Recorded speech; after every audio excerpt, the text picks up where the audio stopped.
Les urgences du CHU de Nantes en grève à partir de dimanche soir.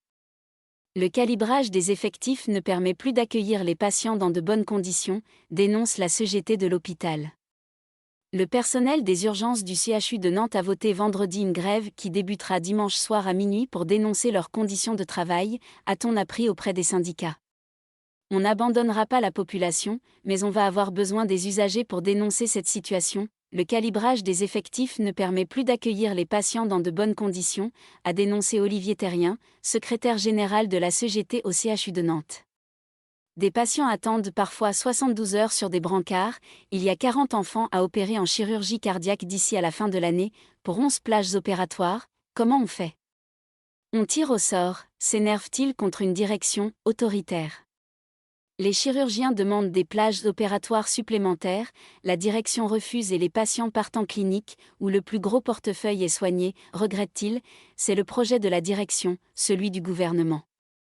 Du personnel gréviste assigné par la direction accueillera les patients lundi matin et pendant les vacances scolaires, une période d'effectifs restreint, mais à la rentrée nous prévoyons des actions coup de poing, complète l'aide-soignant de 52 ans.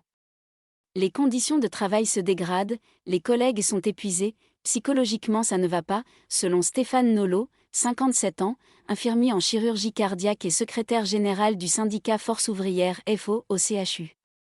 La grogne a commencé il y a quelques jours avec un article dans lequel Philippe El-Saïr, directeur général du CHU de Nantes, disait que le CHU était attractif pour les soignants, qu'il n'y avait pas de fermeture de lits, poursuit le syndicaliste FO, or 16 lits ont encore été fermés en octobre.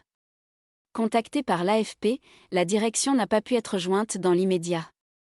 Olivier Terrien compile les chiffres, l'ARS, Agence régionale de santé, note de la rédaction elle-même le dit, entre 2015 et 2020, 700 lits de chirurgie ont été fermés, c'est le plus rentable et ce que cherche à absorber le privé, mais aussi 200 en obstétrique, 215 en psychiatrie, 200 en soins de suite et rééducation.